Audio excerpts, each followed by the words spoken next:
بسم اللہ الرحمن الرحیم۔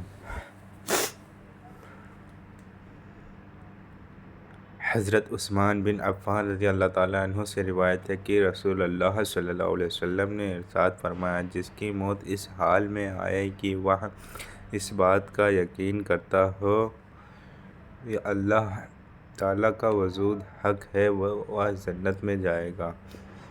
حضرت علی رضی اللہ تعالیٰ عنہ سے روایت ہے، نبی کریم صلی اللہ علیہ وسلم کا ارشاد ہے، نقل کیا گیا ہے کہ اللہ تعالیٰ ارشاد فرماتے ہیں، میں ہی اللہ ہوں اور میرے سوا کوئی معبود نہیں۔ جس نے میری توحید کا اقرار کیا وہ میرے قلعے میں داخل ہوا اور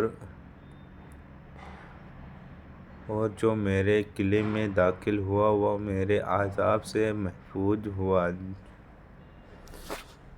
حضرت مکحول رحمۃ اللہ علیہ فرماتے ہیں کہ ایک بہت بوڑھا شخص جس کی دونوں بھویں اس کی آنکھوں پر آ پڑی تھیں، اس نے آ کر عرض کیا کہ یا رسول اللہ، ایک ایسا آدمی جس نے بہت بدعہدی، بدکاری کی اور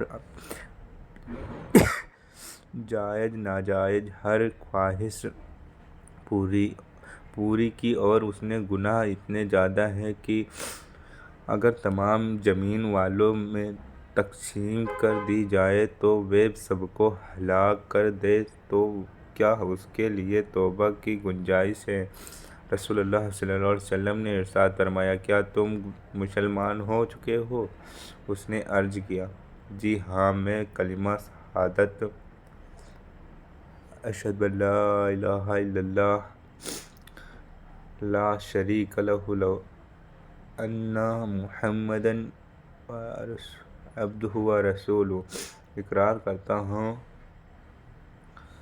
رسول اللہ صلی اللہ علیہ وسلم نے ارشاد فرمایا، جب تک تم اس کلمہ کے اقرار پر رہو گے، اللہ تعالیٰ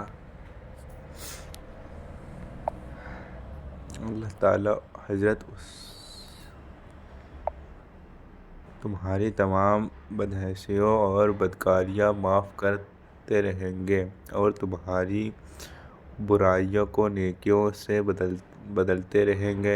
اس بوڑھے نے عرض کیا، اے اللہ کے رسول صلی اللہ علیہ وسلم، میری تمام بدکاریاں اور بدحیثیتیں معاف۔ رسول اللہ صلی اللہ علیہ وسلم نے ارشاد فرمایا، ہاں، تمہاری بدحیثیتیں اور بدکاریاں معاف ہیں۔ یہ سن کر وہ بڑے میاں اللہ اکبر، لا الہ الا اللہ کہتے ہوئے پیٹ پھیر کر خوشی خوشی واپس چلے گئے۔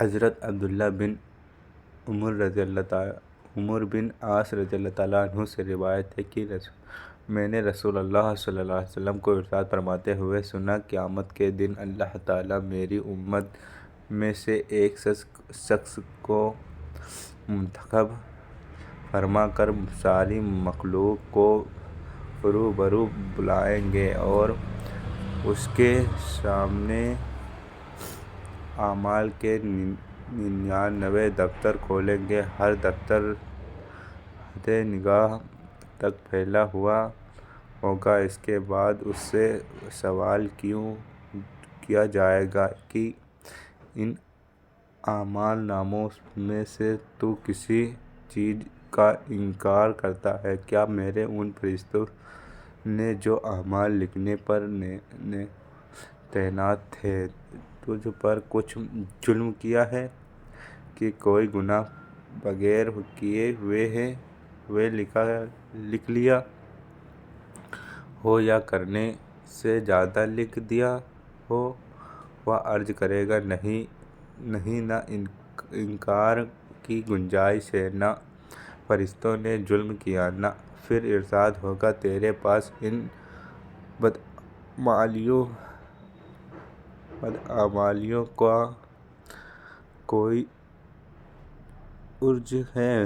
وہ عرض کرے گا، کوئی عذر بھی نہیں۔ ارشاد ہوگا، اچھا، تیری ایک نیکی ہمارے پاس ہے، آج تجھ پر کوئی ظلم نہیں۔ پھر کاغذ کا ایک پرزہ نکالا جائے گا جس میں اشہد ان لا الہ الا اللہ و اشہد ان محمدا عبدہ و رسولہ لکھا ہوا ہوگا۔ اللہ تعالیٰ فرمائیں گے جا اس کو تلوا لے۔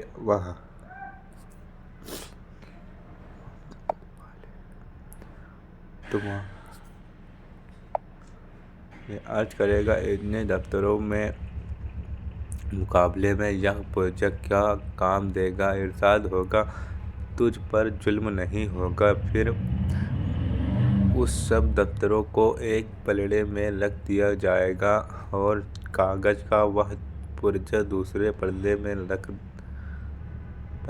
میں تو اس پرزے کے وزن کے مقابلے میں دفتروں والا پلڑا اڑنے لگے گا۔ سچی بات یہ ہے کہ اللہ تعالیٰ کے نام کے مقابلے میں کوئی چیز وزن ہی نہیں رکھتی۔ حضرت ابو عمرہ انصاری رضی اللہ تعالیٰ عنہ سے روایت ہے کہ رسول اللہ صلی اللہ علیہ وسلم نے ارشاد فرمایا جو بندہ یہ گواہی دے کہ اللہ تعالیٰ کے سوا کوئی معبود نہیں اور میں اللہ تعالیٰ کا رسول ہوں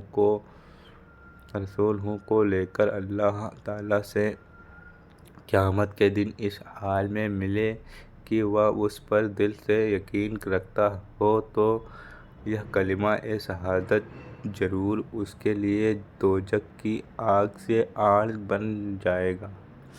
ایک روایت میں ہے کہ جو شخص ان دونوں باتوں اللہ تعالیٰ کی وحدانیت اور رسول اللہ کی رسالت کا اقرار لے کر اللہ تعالیٰ سے قیامت کے دن ملے گا وہ جنت میں داخل کیا جائے گا خواہ اس کے اعمال نامہ میں کتنے ہی گناہ ہوں۔ فائدہ: صحیحین حدیث و دیگر احادیث مبارکہ کی روشنی میں اس حدیث اور اس جیسی احادیث کا مطلب یہ بتلاتے ہیں کہ جو شہادتین یعنی اللہ تعالیٰ کی وحدانیت اور رسول اللہ صلی اللہ علیہ وسلم کی رسالت کا اقرار لے کر اللہ تعالیٰ کی بارگاہ میں پہنچے گا اور اس کے اعمال نامہ میں گناہ ہوئے تو سنت باقی